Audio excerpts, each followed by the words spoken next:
Cécile Renaud, française, elle a pris ses fonctions de directrice du Centre de coopération et d'action culturelle du Bureau français de Taipei depuis septembre 2022.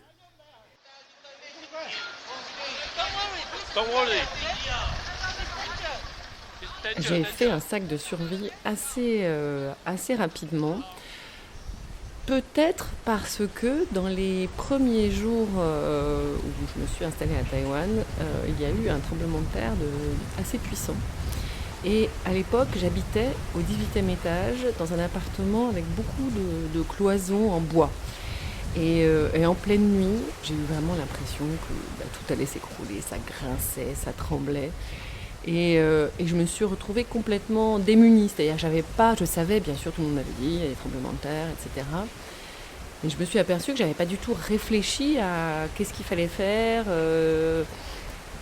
Et je suis restée un peu tétanisée. Je me suis redressée, je crois, dans mon lit en me disant, mais qu'est-ce qu'il faut que je fasse ? Est-ce qu'il faut que je me déplace ? Ou finalement, je n'ai rien fait. Je suis restée dans mon lit, comme ça, assise dans mon lit, à attendre que ça passe.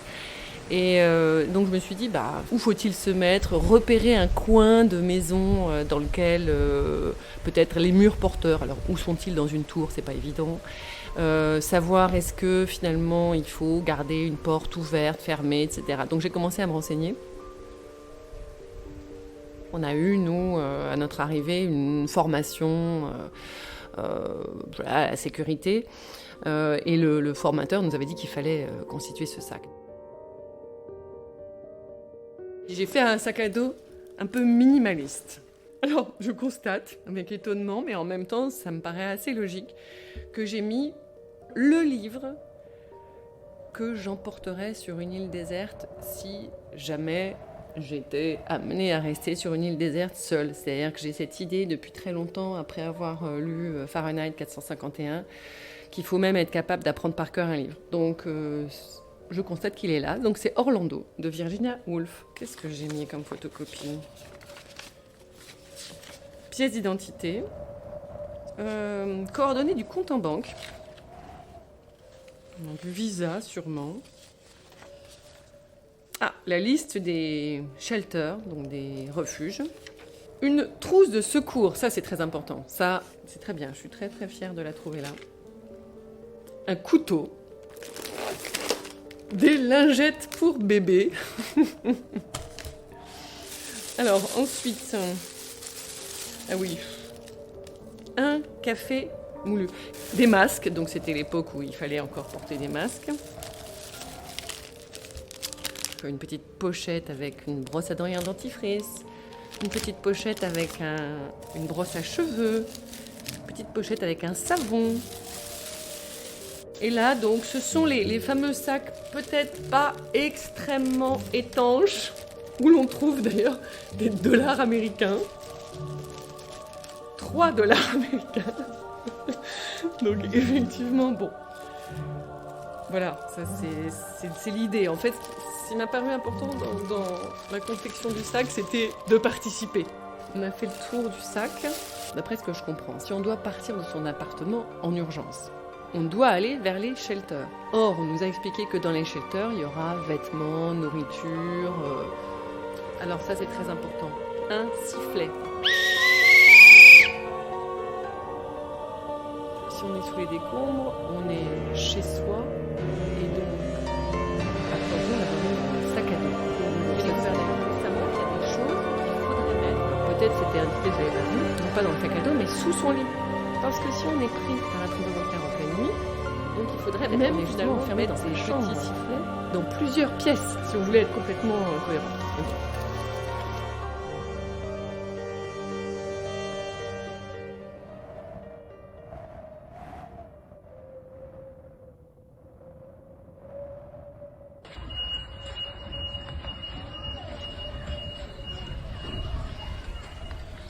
Il y a le risque de typhon ici, donc je comprends, c'est qu'on est bloqué chez soi pendant 3-4 jours, sans électricité, sans eau.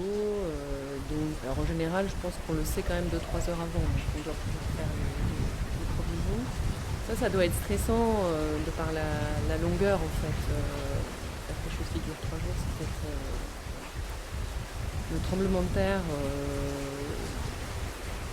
c'était un peu stressant, mais c'est vrai que là, on peut faire confiance à Taïwan qui est un pays très efficace. Et à la suite du tremblement de terre qui a eu lieu dans les années 90, qui a fait beaucoup de morts, il y a eu vraiment une politique de mise aux normes des bâtiments et de contrôle à laquelle on peut faire confiance. Donc on n'est par exemple pas dans le cas de la Turquie où on s'aperçoit que les permis de construire ont été délivrés n'importe comment et que en fait voilà, la corruption est très forte ici. On n'est pas du tout dans cette situation, donc on suppose que le bâtiment tiendra, donc non, c'est pas trop inquiétant.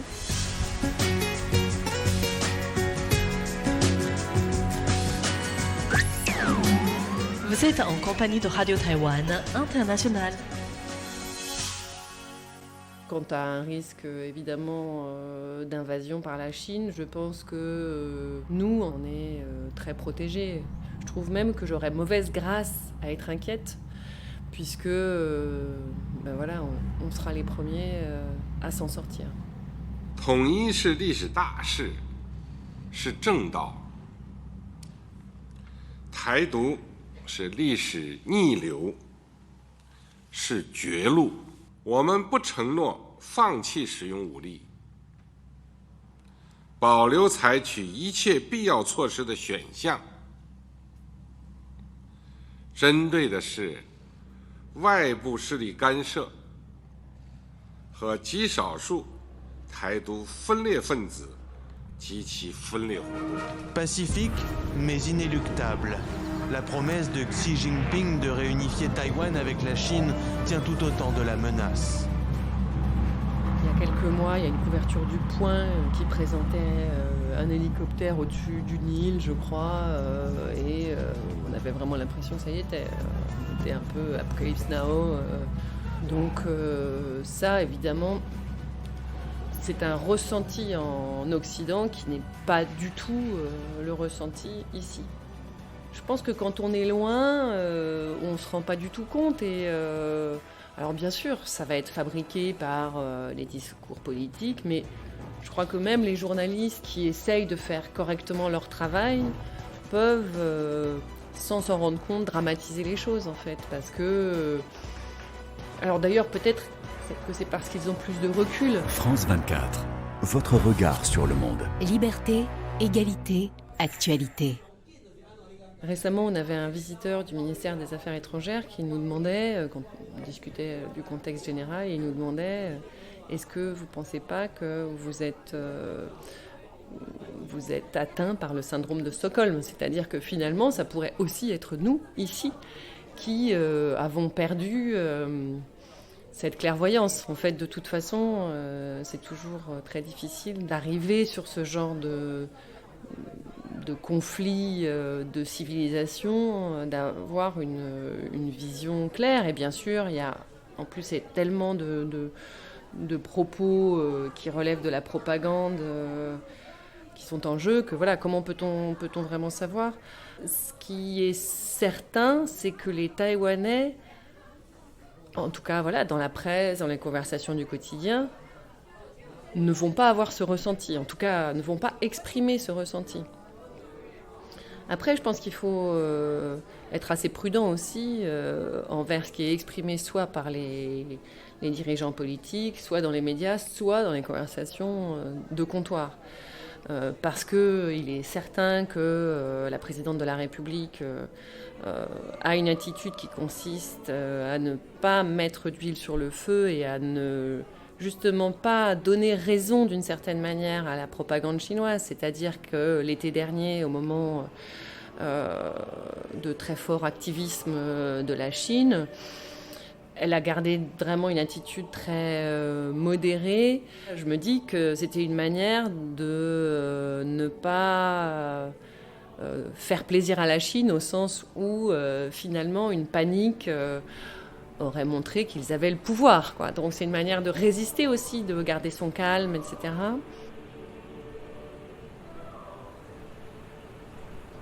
J'ai été quand même frappée par deux choses, de récits de Taïwanais. La première, C'est une personne qui m'avait dit, mais en fait, nous, de toute façon, on est habitués, on sait qu'on va devoir éventuellement partir à tout moment. Et on est prêt à ça. Et c'est déjà arrivé parfois à nos ancêtres. Ce qui m'avait frappé dans cette histoire, c'est que ça ne veut pas dire qu'ils ne se rendent pas compte d'une menace, mais plutôt que ça ne sert à rien de s'inquiéter tant que le drame ou la menace n'est pas là. Ça pourrait être une attitude presque philosophique, quoi. Inutile de s'angoisser avant que la menace soit réelle. Parce que finalement, de s'angoisser, ça peut la créer ou la nourrir. Et une autre, et ça c'était très beau aussi, c'était un jour, il y avait eu une prise de parole assez ferme contre la Chine lors d'une réunion d'un représentant politique français, ici à Taïwan. Mais moi, cette parole assez ferme, finalement, elle m'avait semblé normale. Enfin, c'était pas non plus tout d'un coup des propos excessifs, quoi. C'était même la ligne de la France, j'allais dire, classique. Mais bon, ça avait été dit peut-être là de manière plus officielle. Et après, juste après, j'avais discuté avec une Taïwanaise, une franco-taïwanaise une Taïwanaise mariée à un Français, je crois, qui avait écouté ce discours et elle pleurait. Et elle m'a dit, en fait, c'est la première fois que j'entends ça.